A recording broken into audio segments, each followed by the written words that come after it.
I'm Dwayne Brummett. He's Ali Alberigo, and this is the School Owner Talk podcast.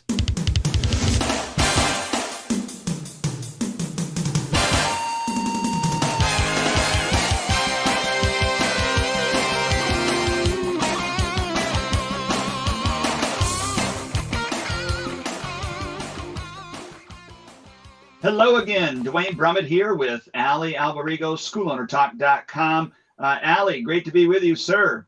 Yes, as well with you, Dwayne. I'm sorry if I cough today and just got a little congestion, and I'll try to mute myself if I go into a coughing fit. Yeah, you got the residual COVID cough, huh? Yeah, it's weird. Like I was nervous. I wasn't sure like whether, I told people I didn't feel well. Like, oh, I hope you get better. Like right away, COVID comes. I didn't even tell people that I got, positive tests on COVID and got sick, but people right away jumped to that conclusion. Like right away. Sure, why not? COVID, So I was nervous. Do I make it public knowledge? I don't want my students freaking out or, not coming back to the dojo because I had it, that kind of thing. Yep. But you're all clear and you haven't been in there for a while anyways. So no, I hadn't been in. I wasn't in my school like for a week prior to me getting a positive result, and then it's been 10, 12 days, 13 days since then. So it's almost like 3.5 weeks since I've been in my school. Okay. Yeah. It's still running. How in the world does that happen? I don't know. I mean, I'm lucky, I guess. Like, isn't it interesting? Like I say to myself, like we were just talking before we went on air about retirement. And you're like, I don't want to retire. I love my life. Like, I guess, people that retire. And by the way, you remember like 5 years ago, 6 years ago, I was burning out, right? Yes. I'm like calling you up and like, Dwayne, I don't know what I'm going to do. I'll just sell it all and I'll be able to live forever happy without any pressure. But then I got back into really loving my school and loving what I did. And now I don't know if I'd have to retire, because if I could take off for a month and not have it affect me and have everything run amazingly well, why don't I just do that a few times a year, go away on vacation or stay at home and, work from home? There's no real need for it. Yeah. So speaking about retiring, I mean, we're into the summer months now. So yeah, it's relaxation mode, right? For most of our clients. And so this is usually the lull in the martial arts industry. And so the summer blues, and how we titled this today, the summer blues comes into effect. And so we wanted to talk a little bit about summer and expectations and, those type of things. So where do you want to lead this conversation off first? That's an interesting thing, right? Because first off, we could be talking to very different communities at the same time right now as we speak. Australia is just going into winter. So yesterday I had my coaching call with my client in Australia, and we're talking about strategies because that's their winter time now. So it almost seems like I want to say the one thing about this is that we always have to be marketing. We always have to be on top of getting new students. And we do know that there are certain times that we're up and we're down. I don't know if you find this, Dwayne, but is it like in your area, is it as predictable as it used to be? Like, remember, it used to be like wintertime is slow, New Year's is busy, summertime is slow, the fall is busy. Like nowadays, it almost seems like none of that really has any, we can't really correlate what those times are like. Do you find that to be a little bit harder? I agree with your statement.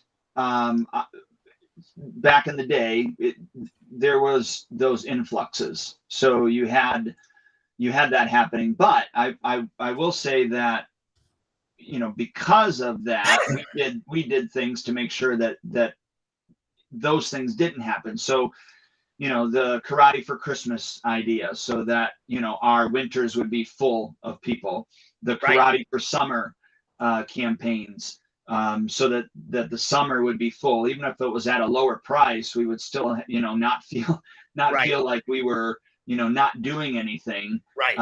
Because I don't know about you, there was, before I implemented those things, there were summers that I'd walk in and I would freak out, go, where is everybody?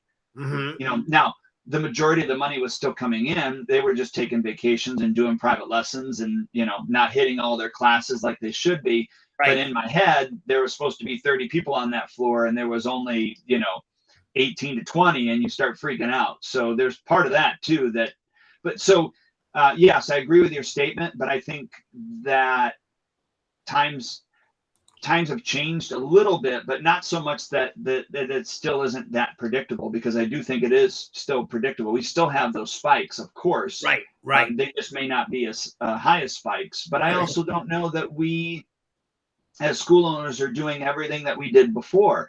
We're relying mostly on the internet now, and we're not doing the newspapers, the radio stations, the booths, the carnivals. Most of us aren't doing those things anymore, at least from what I know. That's interesting, because when we did the martial arts summit, I did that thing with Gil Katz. We had a week long of training where we had Stephen Oliver, Tom Patiri, Jeff Smith, Matthew Brennan. And one thing though that stood out with Stephen Oliver, he said exactly what you just said. He said, that everyone has turned towards the easy marketing, which is Facebook marketing, Google AdWords, because when you say it's easy marketing, you just throw money at it and then you hire the professional and they do all the work. And then hopefully you get the leads. And by the way, this is what's difficult for those guys as well. If you don't get the leads, what do we say? They suck at internet marketing. Right. So we're mad at them. We don't look at the special and the discounts and the pictures and the AdWords and the write up and so on. But it turns out even our own follow up. Yeah, exactly. Well, that's a big thing. I mean, I can't tell you how many people I talk to on a day-to-day basis that refuse to do what it takes to get a lead into the school, sign up for a class, try out the class, and sign them up for the membership. But the other thing is too that Stephen Oliver said. He says, they do a good portion of booths in movie theaters at like shows. Like he said, they're doing Top Gun right now. And he said they got 350 leads over the weekend. And out of that, he said, I might sign up, let's say 30 of them at $200 to $300 a month. So that's like a $60,000 weekend for them. And most of us are all sitting back going like, yeah, I'd rather just advertise on Facebook and be okay with the results, that kind of thing. Right. So we have to do it. I think we still should have a major marketing toolbox and arsenal. And, even, VIP passes. Well, what if we only get 2? People will say it's not worth buying the pass. I go 2 people times 150 a month is 300 a month times 12 months is $3,600 a year. It wasn't worth it to buy $150 worth of VIP passes. Right? Like, doesn't make sense, does it? No, it doesn't. But I don't think that we always put those things in perspective. So, and we're willing to, have our summer too and not make as much money. And I don't know that we should compromise like that, because then that puts us behind the 8 ball by the time back to school comes around, and supposedly that's a busier time, right? With my quote fingers. Right. And so then your school is really on this life support type thing. And then you try to, put the paddles on to give yourself a jolt, and then you raise back up again. But then you don't keep doing the work. And it reminds me of, and I think a ton of episodes I've talked about this, but it reminds me of the flywheel in the book Good to Great by Jim Collins. Yeah. And I liken the flywheel to the Price is Right wheel. And so if you watch The Price is Right, you grab that wheel and it takes 2 hands to like really shove that sucker down to get it going. But once it gets going, if all you did was just kind of hit it every once in a while, just hit it. Yeah. Keep feeding the beast, right? And to use a Grant Cardone's term, keep feeding the beast. Yeah.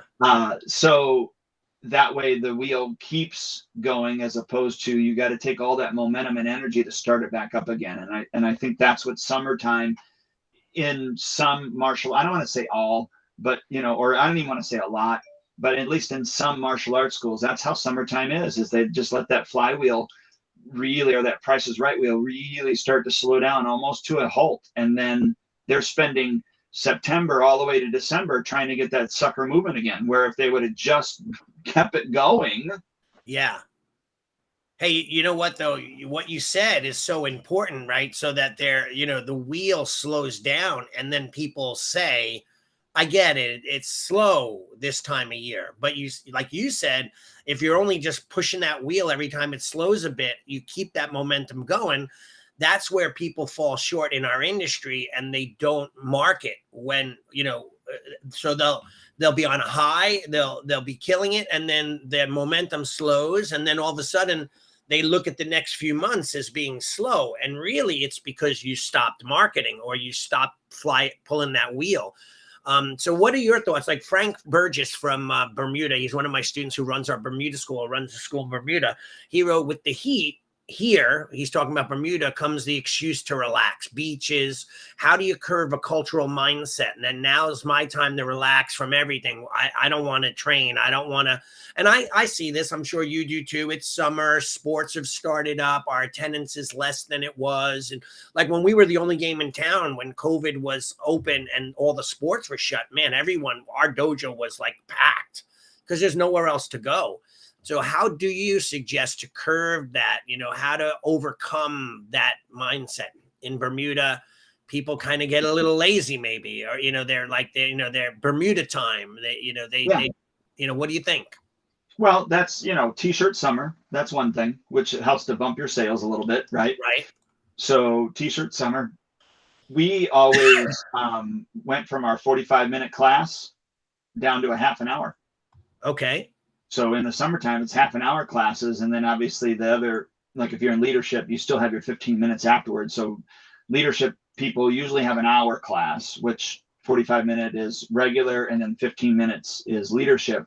And then, but in the summer, it becomes 45-minute regular and still 15-minute leadership. So now instead of spending an hour at the studio, they're only spending 45 minutes, which the attention span in the summertime is a little bit more down. Okay. We are doing the t-shirt summer, like we said, so they're not as hot. Right. There's different activities that, and gosh, I think we've been doing this podcast for quite a long time. There's probably a ton of ideas that we've talked about for summertime, but one of the biggest ones that we've done before is we actually did a kickball league. And each instructor had their own team. And that, and then if you have more instructors, then you would be able to have participants. You just, an instructor doesn't have a team. Right. You know what I mean? And then we actually did schedules where you would, on Friday nights, you'd come in and it'd be a half an hour and you would play against your team. And then, we had the schedule. And then by the end of the summer at the summer picnic, the top two teams played each other for the championship. Wow. So we did that with kickball. We did that with wiffle ball as well on a different summer. And so, those are some great times. So what you're saying is, and which, by the way, just like, of course, reminds me of things that I should be doing that I forgot to do. So like what you're saying is, and by the way, the idea could be kickball. It could be, whatever. And it's really just making the low attendance times more interesting so that people want to engage versus pull away and do other things, right? Because the downfall of martial arts is something else, right? So they stopped being interested in the martial arts because they got involved with sports, or they got bored with the dojo, the karate class, or whatever, and now they're doing something else. So what you're saying is and it doesn't have to be summer. It could be any time that we find there's a lull.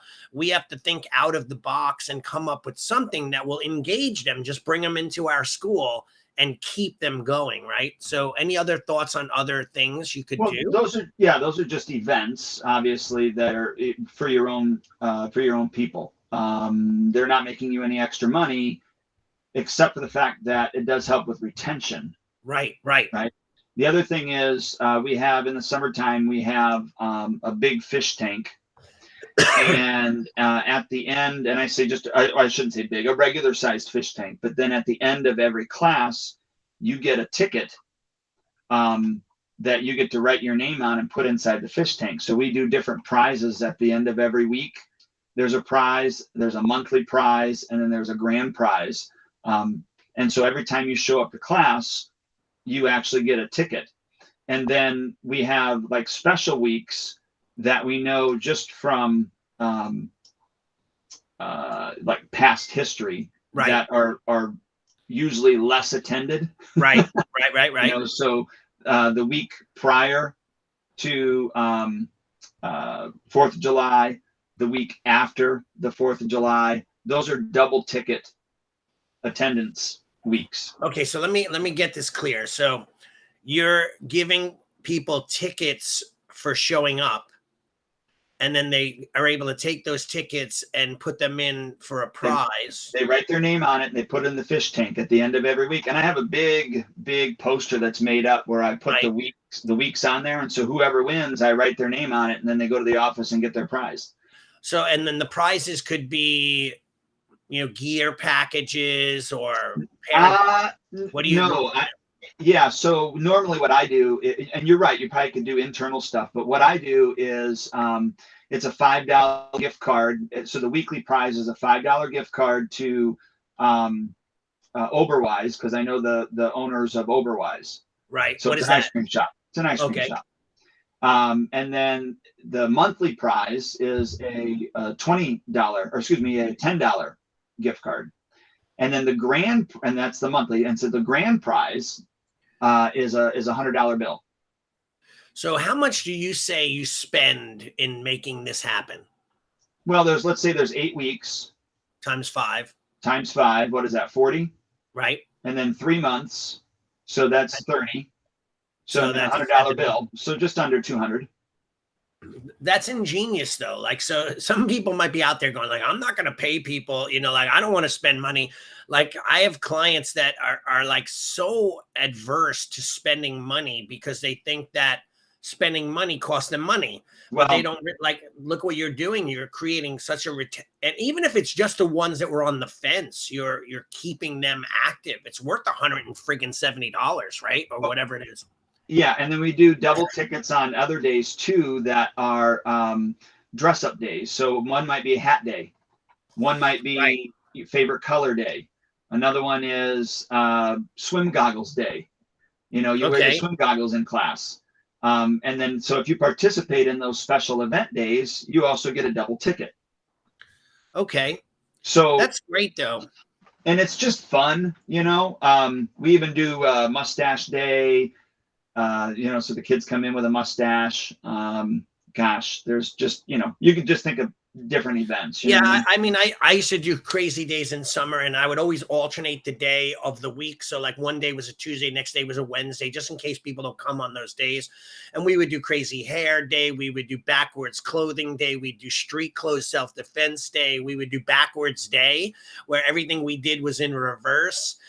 We would do face painting, all crazy stuff. And look, like, even if you'd have only 15 out of the 30 that came to class participated, it's just something, something extra just to make it fun. And all we call it is summer of fun. That's it. Yes. Summer fun days or crazy summer fun, crazy summer days or whatever. Yeah. So those are just some things, again, to keep your current clients engaged. Yeah.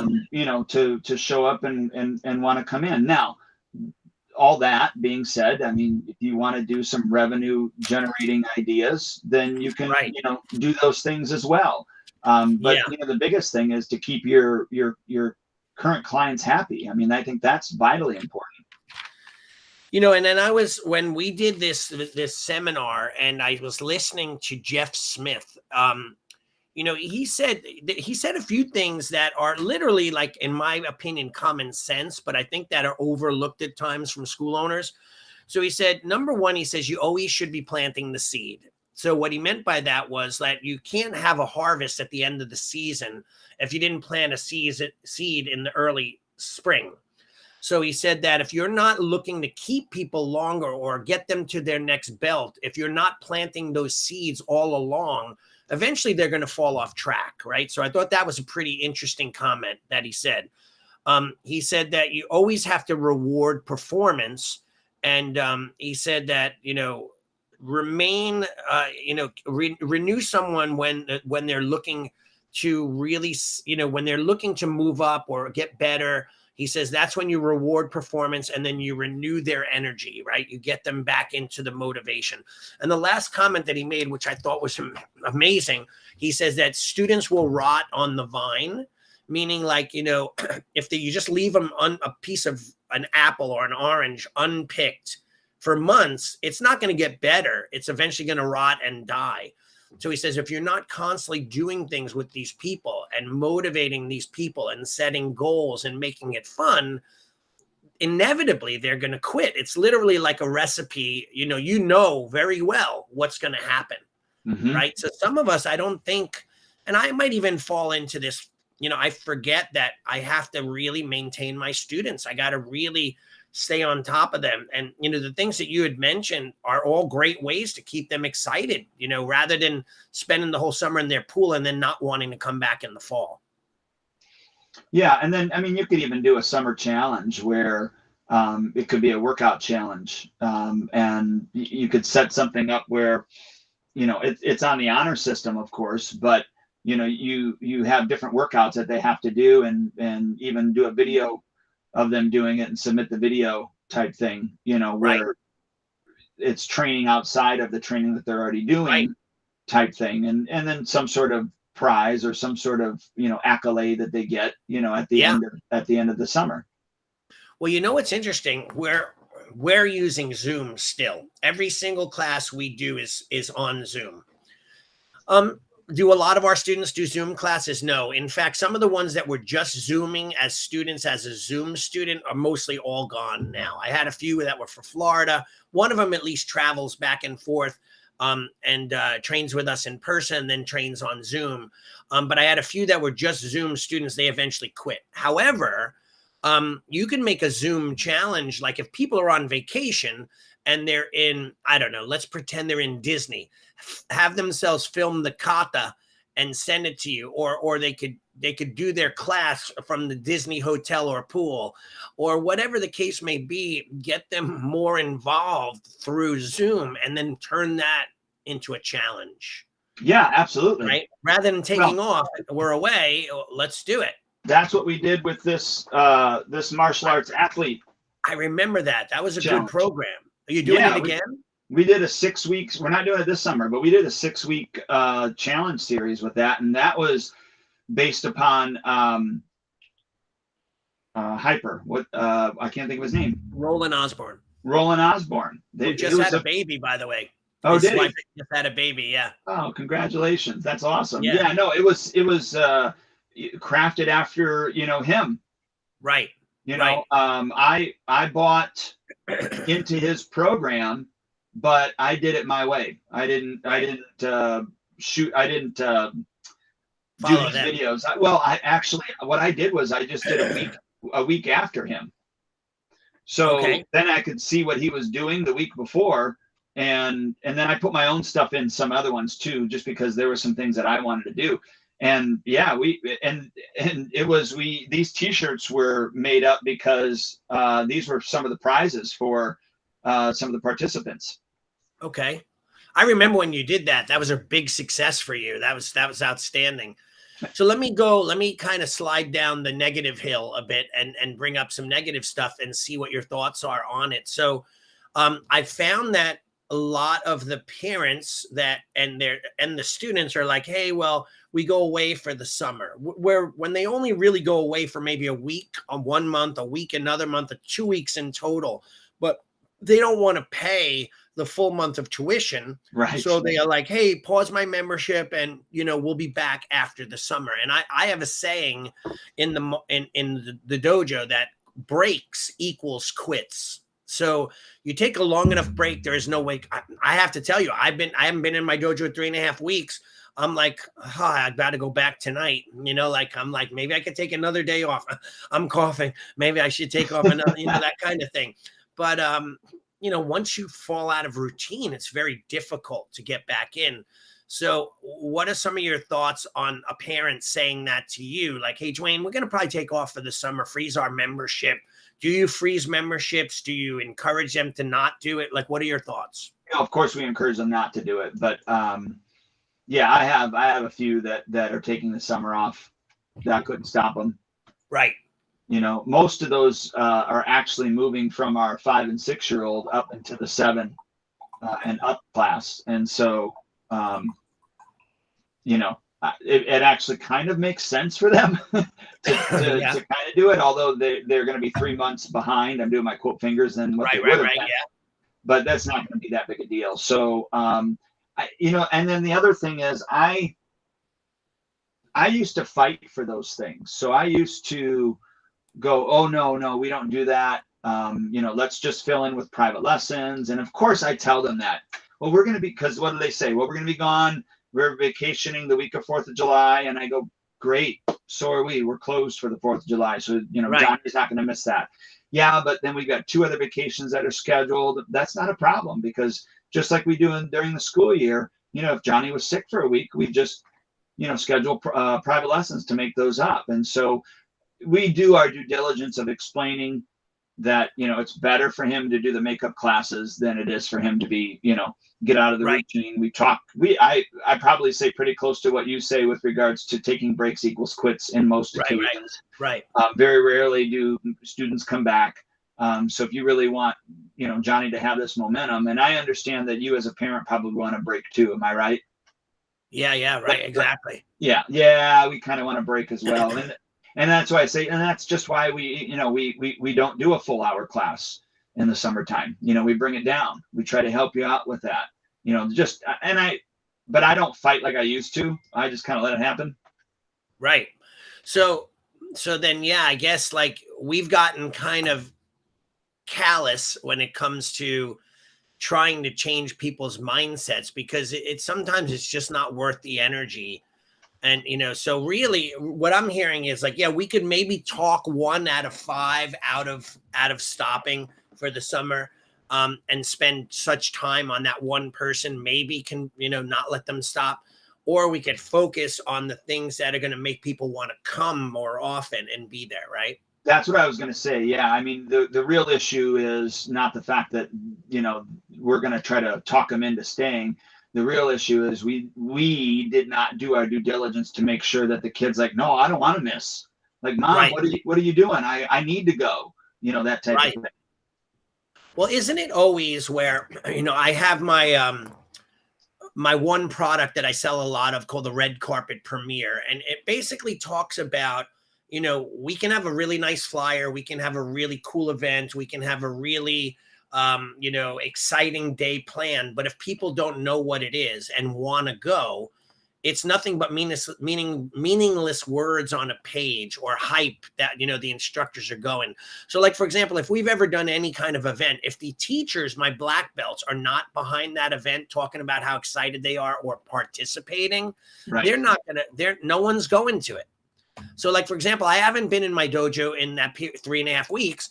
I haven't been there to promote the tournament that's coming this Sunday. So I have less people going to the tournament because I'm not that voice. Normally I'm like, hey, Dwayne, are you going to the tournament? I don't know, Shion. Well, okay, how about you tell me on Monday? Because I really want you to go, Dwayne. It'd be really good for you to represent me at the tournament. And, Right. like, okay, put a little bit of pressure, but at the same time, show that it's important that they are there. Teaching that. And again, I'm doing my quote fingers now, that cultural aspect where service before self, support your studio, be a part of what they do, what your dojo is doing, like, come to those events. Why aren't people as educated on that support? And it's just the way our society is. Do what's good for you when it's good for you and convenient for you. So we do have to educate more on why things are important, why attendance is important, why that special event is important, etc. Oh, I couldn't agree more. And this is something that we've talked about before. Is it society nowadays, or is it or I guess I should say, or is it us that we're not creating the culture that we want to have created, or we're not attracting the right culture that we want in order to get the right results that we're looking to get out of our students. So you know what though, I thought a lot about that while I was kind of relaxing and recovering, and I'm like, we could very easily, like, I guess our parents, when they listened to music of the younger generation, they go like, that's not real music. People said that about Elvis, right? And then they said that about Kiss. So like the up and coming next generation always has a different viewpoint. So I believe when we blame society, that it could very well be true, because society kind of goes in different paths, at the way people act. I mean, you could just look at it now, like people are so quick to judge you and put you down on Instagram and Facebook, or say negative things about your political views. And everyone would rather fight rather than just have a common conversation. However, when it comes to the culture in our school, there are that pocket of people out there that are looking for what we do, but we can't have given up, right? Like if we've given up and say, it's just society, we're never going to work on our culture in our school. But if people get indoctrinated into a very specific culture where everyone is supportive, they come to the events, they don't take off in the summer, they do the challenges, all those things, then that's what they're going to fall in love with. I think as school owners, sometimes we give up too easily on trying to keep that alive. And that's why, and by the way, throughout society has given up on many things. So of course those things disappear, right? Like patriotism, right? Like, nowadays it's looked at as a very bad thing. But when I was a kid, every day in class, you'd stand up and do the Pledge of Allegiance. You love the United States or your culture or your country. That was part of being a good person, right? Nowadays, it's almost the opposite. Yeah. So how do we change that? And that's my question for you. Like, how do we culturally make a shift, the paradigm shift in the paradigm shift in our schools to make it so that everyone is supportive? I think this is a big question for people out there. Well, I had this conversation with my head instructor at the studio, because we were talking about culture, and he just feels that the culture has kind of changed. And I said, I don't want this to sound self-serving, but, I'm not there anymore. Right. And I'm not saying I'm all that, but, and he said, no. He goes, what is it that you did that I'm not doing? And I said, well, great. By the way, that's an amazing question. I love this. Go. Yeah. And I said, I think one of the things is, I don't know that you interact with the parents like I did. I had interaction with the parents. I knew them by name. I, would ask questions. We would banter back and forth. I mean, just a whole bunch of different things. Yeah. I said, you're really good with the adults. You're really good with the kids, teaching the kids and those type of things. But getting a chance to be able to go over and talk to the parents, I go, that's why I had you guys, when you're on the storm team, learn how to warm up the class, because then that allowed me that 10 minutes. It wasn't a lot. Yeah. But 10 minutes over time is a lot. So that would allow me 10 minutes to go and talk to maybe one or two parents that their kid was in that class. And then the next class of that week for those kids, I could go talk to one or two of the different parents. Yeah.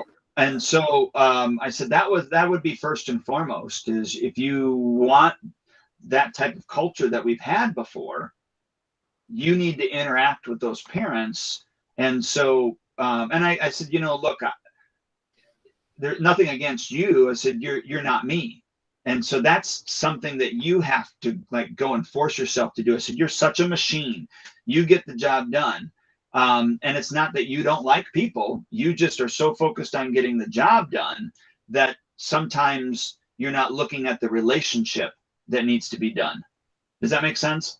Totally makes sense. And I'm listening to it and going like, wow. Like, so in other words too, I'll clarify some of the things that you said.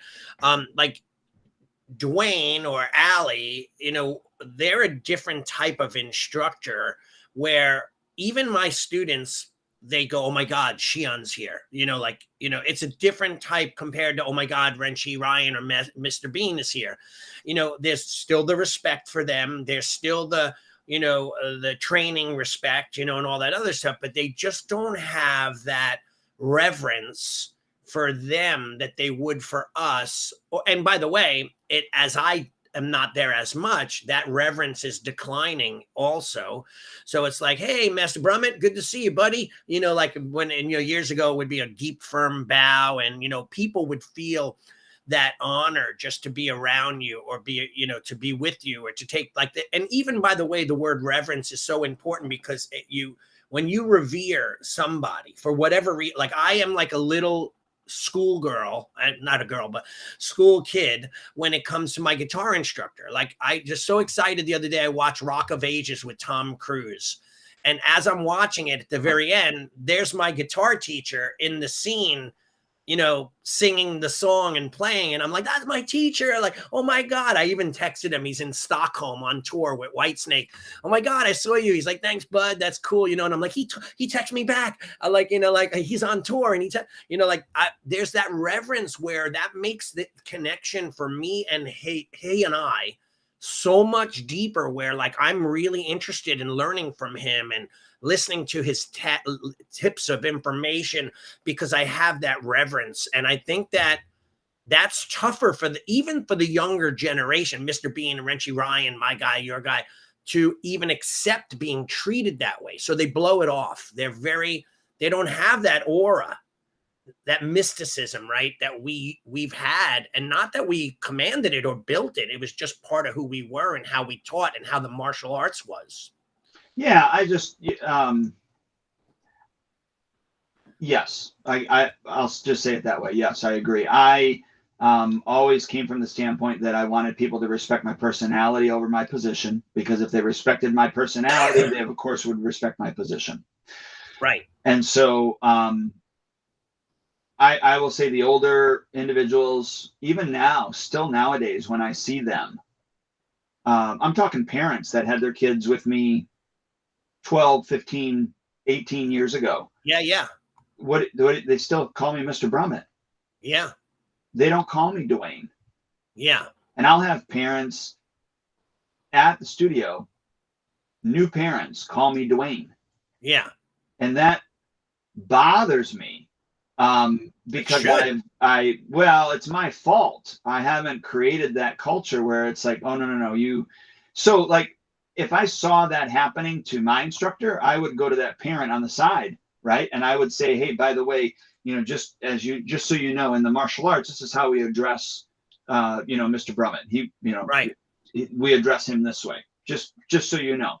Like I would do those type of things, but I don't know that my staff would do those. And now, if I told them, there's been occasions that I've told them, I said, like, hey, look, you need to tell this kid how he's supposed to, talk with me. Or address me.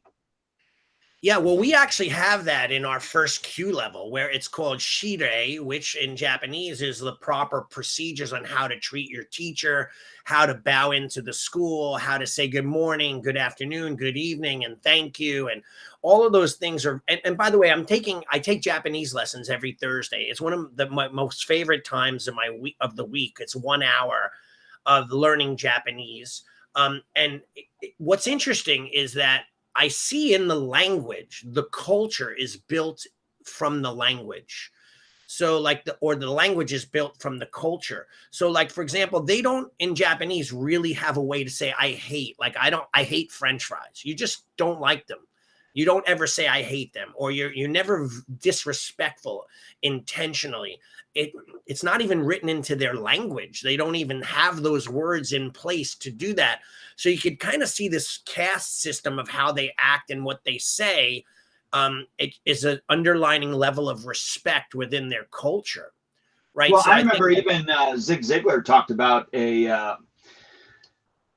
was I want to say he's called it an island, but and I'll just use that term right now. But an island, a tribe on an island. Right. They didn't have the word for stutter. Right. And guess what? Nobody did on that island. Stuttered. Interesting, right? Yeah. Now, I mean, I'm not a scientist, and I'm not qualified to say that statement is 100% true. But it goes to your point with regards to when there isn't a word to describe those things, then those things aren't generally seen. Yeah. So I'll give you another example in my school. When I watch, I'm home. Right now I'm facing my front monitor. I have a monitor here and a monitor there. But on this monitor that I'm talking to you on right now, I normally have my camera system up for my dojo, and I watch classes when I'm home.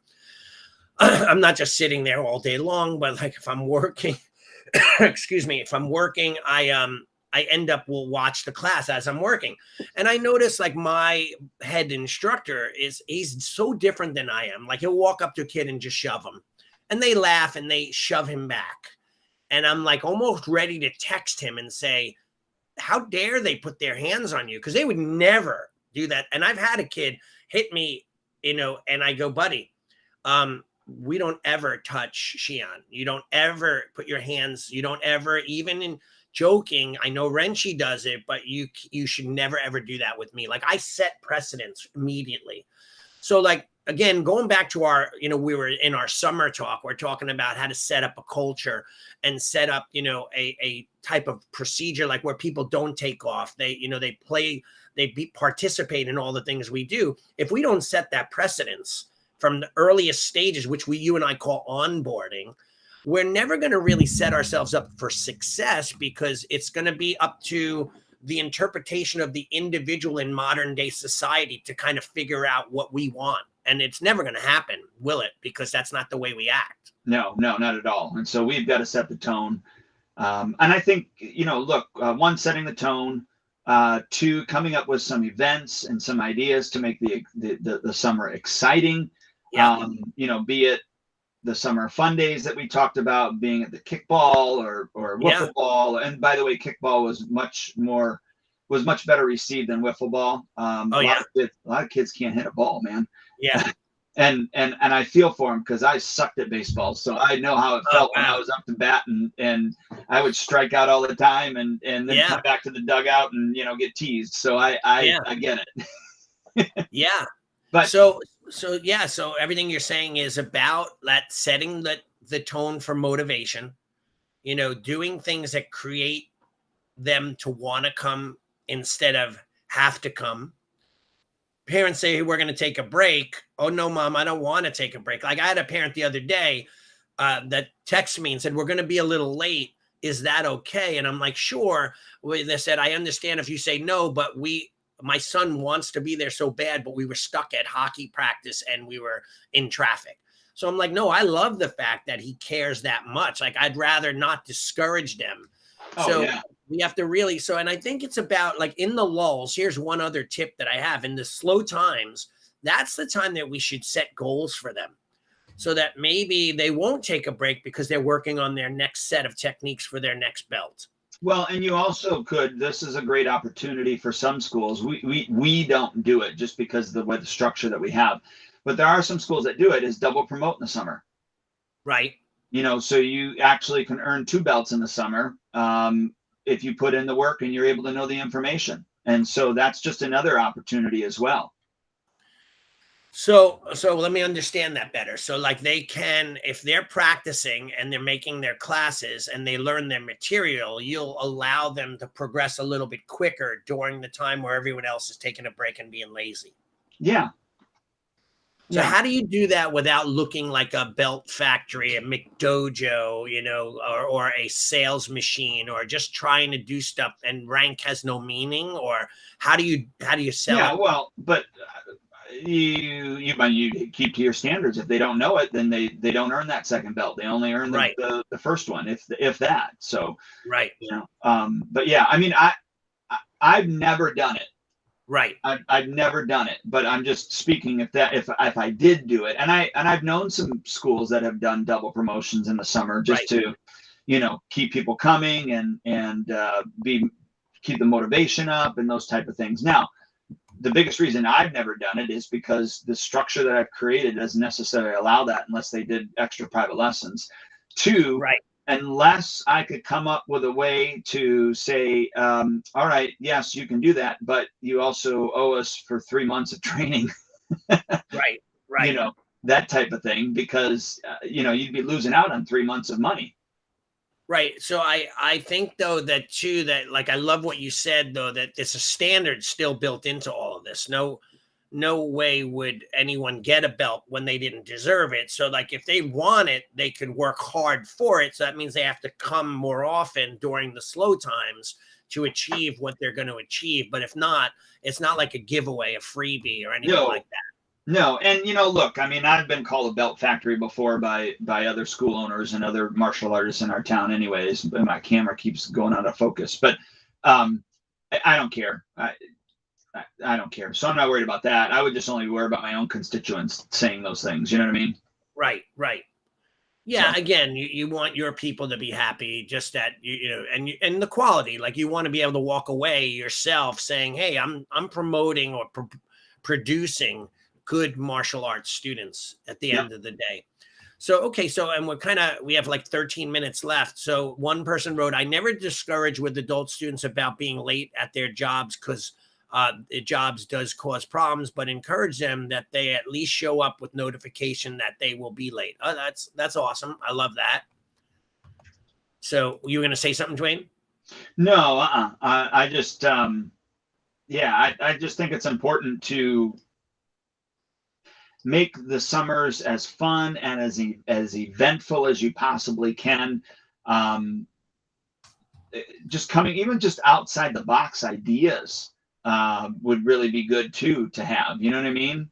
So like I said, those summer of fun things, different parties, different events that you bring people in, like the picnic that I talked about. All those things.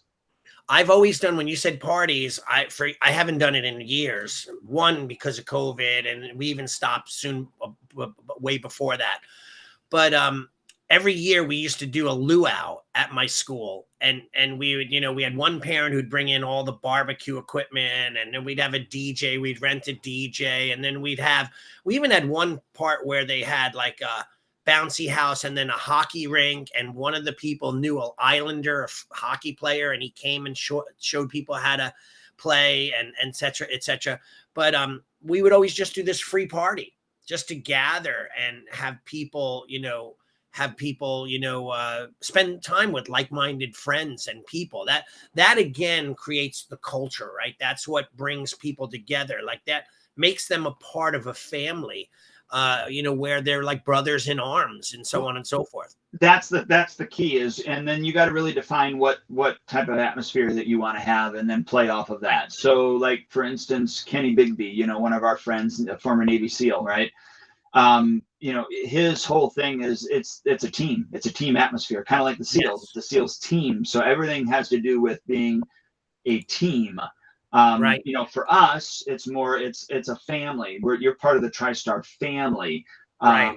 So you just need to take the, really who you are and what you want as your culture, and then come up with ideas that fit those things. I mean, I thought doing kickball was an out of the box idea. Right. Really, right. It has nothing to do with karate, I guess, kicking, but it has nothing to do with karate. It's just something fun to get together, have family time with your TriStar family, and then, go enjoy the weekend. I love it. So I hope people got a lot out of this call. We had a lot of interaction all the way from Bermuda to New Orleans. So there's a lot of people on here today. So exciting to have them there. And I know we have to get going. So you're going to play the outro. You had any final thoughts? I was going to just say, as you're watching this, so if you have any ideas that you're doing for the summer, put them in the thread here on our Facebook page, or if you are, listening to this later on, on schoolownertalk.com, or even through the podcast and stuff, go to schoolownertalk.com, go to this episode. What is this, 218? Yeah, I think so. Yes. 318. 318. Yeah. Sorry, I said 200. And then put some comments in there, what you're doing this summer, in order to make things much more eventful. And then we can share that with everybody, all the listeners too. Yeah, I love it. I love interaction. Anybody have any posts and anything they want to say or questions to ask, please post it on our page, we still have about 1,000 members in our group. So that'd be really cool to see you interact more.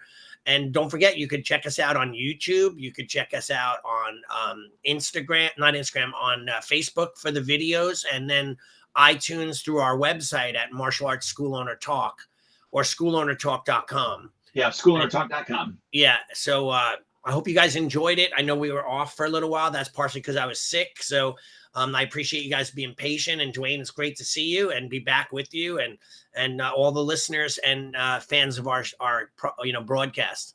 Nice to see you, sir. Have a good day. We'll talk to you soon. Take care. All right. Bye. Bye. I'm Dwayne Brummett.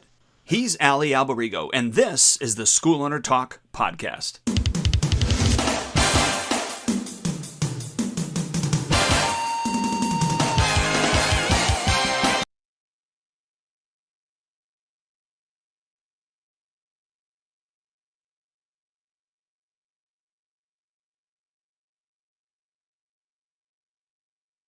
Thank you for joining us for another episode of Martial Arts School Owner Talk podcast. This would not be possible if it weren't for the support of our amazing sponsors. Please check out Elite Insights for all your website needs.